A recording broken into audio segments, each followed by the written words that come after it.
Hey, this is McGarren Flack. Just going to do a demonstration on a couple of different heads.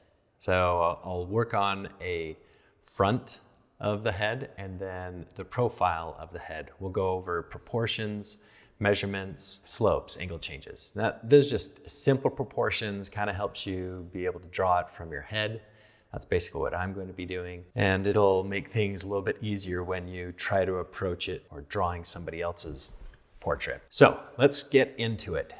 First off, want to establish where the top of the head is going to be and the bottom of the head. And generally speaking, the head is about twice the width. So if I want to make a head this wide and I go like that, it would be a little bit taller. So I need to make it just a little bit more narrow. This is just one approach that you can take to drawing the head. You can do it in a lot of different ways, but if you just started out this way so that we get the width, yeah, it's about right. It's a little bit wider than half of the height. Another approach is you can just take the head and draw an egg shape, kind of like that. Either way, we have an egg shape. We have the width and the top of the head. And there's our egg shape. All right, notice I'm also drawing it very lightly. I'm drawing it lightly with the end of the pencil because I don't want to commit to any proportions yet. Need to be pretty specific. Now let's get into the measurements. If I go and divide the top and the bottom in half, just draw a horizontal line. Let's see if that's half. It's a little bit higher than half. So if I go halfway here, measure it out, it's right in the middle. Geez, that's good. Okay, so here's the halfway mark. That is where the top of the eyes are going to be. So I'm just going to put an eye shape here and an eye shape here. The thing that a lot of students get wrong is they will put the eyes up here in the top of the head, and that just won't look right. I know this doesn't look right yet, but if you just stick with me, it'll all make sense. So if I take this proportion here, this halfway mark, and I divide that in half, so I'm going here to there, a little bit smaller. So that in half, there's my halfway mark. Great. That is going to be the bottom of the nose, right? Very, very bottom of the nose. The nostrils will be sitting up a little bit higher and maybe they won't be as wide, but that's the bottom of the nose. Then if I divide it in half again, that is going to be the very bottom of the lip. So I have a shape here for the bottom of the lip and a shape here for the top of the lip. So you can see that these proportions are starting to make a little bit more sense. The face is starting to emerge. Now let's talk about where is the hairline. The hairline is about halfway between the top of this and the top of the eyes. General rule, if you take your rectangle, divide it in half, that's where the eyes sit. Divide that in half, that's where the bottom of the nose sits. Divide that in half, that's where the bottom of the lips sit. And if you divide this top section in half here, that's where the hairline is going to sit. So the actual head is a little bit lower. This might be the hair that's sitting up there. Now, if I draw my plumb lines, those are lines that you draw straight up and down. That will guide me on how wide certain parts of the face are. For example, the distance between each eye is the same as the eye. So if I take this distance and put it there in the middle, that is the same distance as this other eye. So I have this mark, that mark, that mark, and that mark. That's the width or the spacing of the eyes. If I take that same distance and come out wider, that is the widest portion of the head. So here I'm almost at the width that I established for my head, so I'm going to make these eyes just a little bit bigger. So there's the edge of the eye. Now that will get me out to the width of the head. The nose, for people with generally small noses, it's going to be just as wide as the eyes. So if I draw this line straight down from the tear duct, that's going to be the width of the nose. The mouth, on the other hand, if you have your iris sitting somewhere in here, which will be brought into thirds, and I draw straight down from the iris, that's going to be the widest portion of the mouth. So we'll have the lip here coming down, and the lips, they have a little V shape that sits right here in the middle of the lips for most of them, and it angles down. You can just use a series of straight lines to get these shapes figured out. Here on the nose, it's the same type of thing. You're going to have the septum, which is the center of the nose right here. And then you're going to have the nostrils coming under that shape and off to the side here. Now, it doesn't mean the bridge of the nose is this wide. It's usually cut in half. So if we're making the bridge of the nose, it'll come in and out like this. And then we're going to put the eyebrows. Eyebrows are totally different on people. So some of them, their eyebrows are right over their eyelids. Some of them, it's a little bit higher. We're just going to put it slightly higher. Ears. Now, ears exist right in between. If we go from the top of the eye and the bottom of the nose over here, that is where the ear is going to sit. It's going to sit just outside of this widest part of the face on both sides. So the top of the ear. So that's where the ear sits. The mouth, if you draw a line straight out from the mouth, that is usually where the angle changes for the jaw. So angle changes in a little bit. And then we have the flat portion for the chin. So hopefully you can start seeing that this face is forming.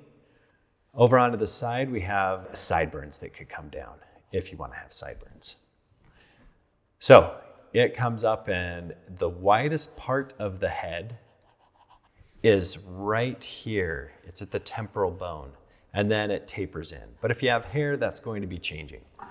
So we know that this is where the hairline sits. So we'll bring it up a little bit, drop it down, angle it out. Same thing with this side. And then the hair comes up. So this is the general proportion of the face. The neck is almost as wide as the chin, unless they're like a really buff dude. If they're a really buff dude, then yeah, that neck gets wide. And then you have this part, which is called the trapezius, that comes down. So the trapezius lines up with the chin mostly. Unless they have really bad posture, then the traps are higher. If they have a really long neck, then the traps are lower.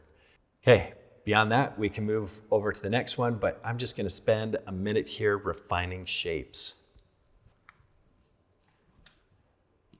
And those shapes are the tear duct needs to come down to the lower portion of the eye.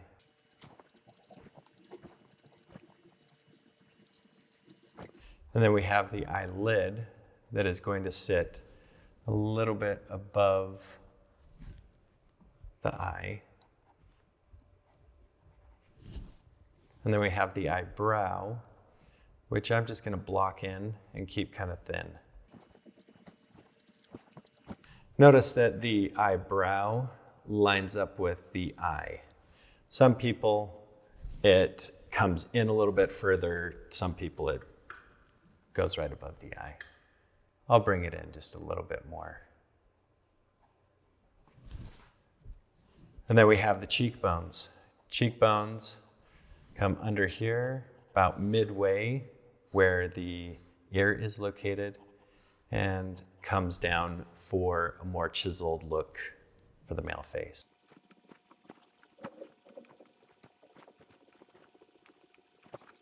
Now, usually with the lips, there's a big round shape here, and then there's two little round shapes that are sitting there, kind of make the lips purse a little bit. And then these kind of taper out towards those spheres and drop back. And with the ears, you have the antihelix that comes out and the helix.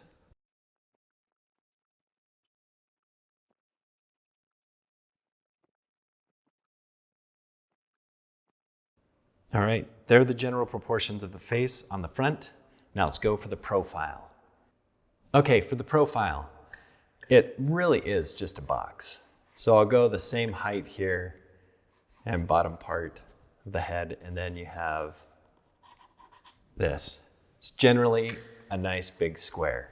If you want to break it down into circles, because you like circly type shapes, it's basically two ellipses. You have an ellipse that is here, and another ellipse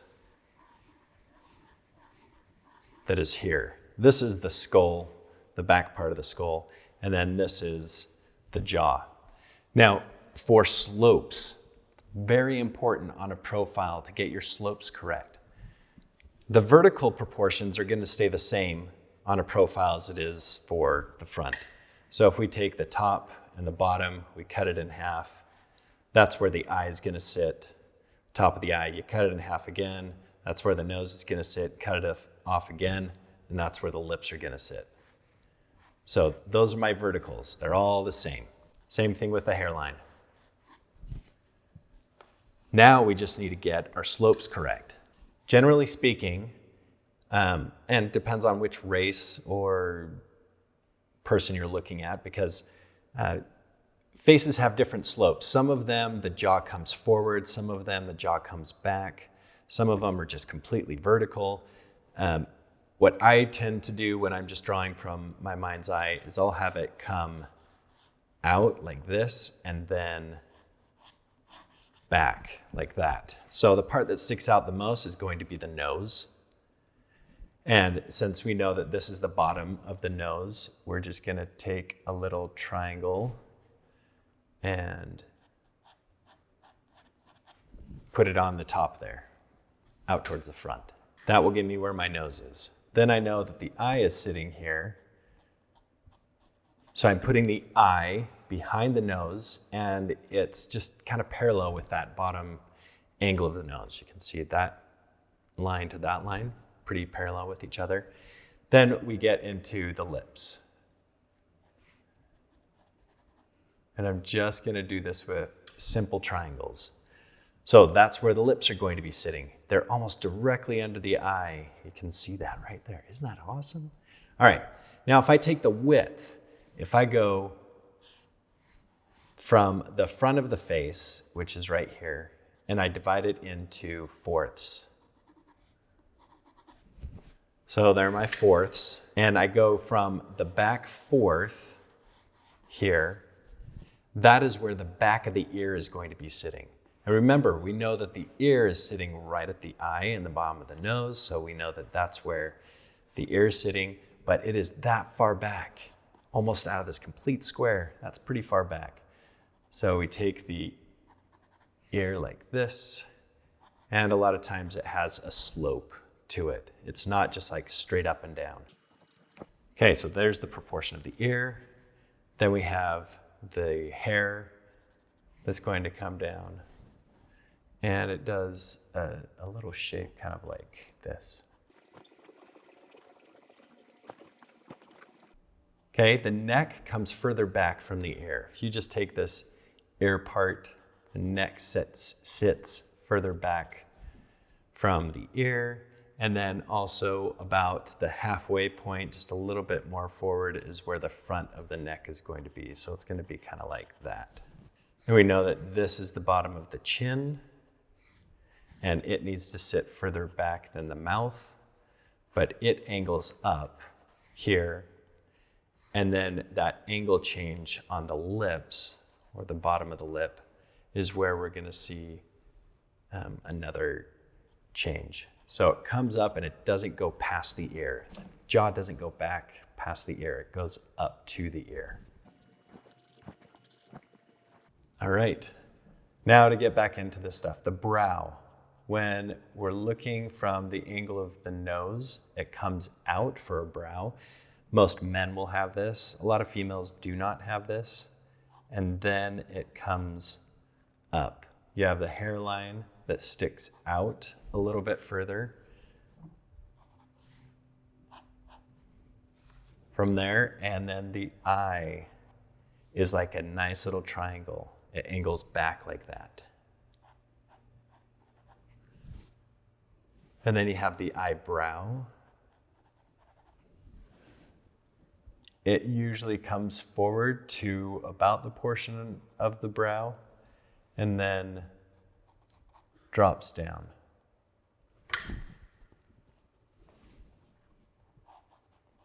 Nose comes out. I'm going to make it just a little bit more vertical here.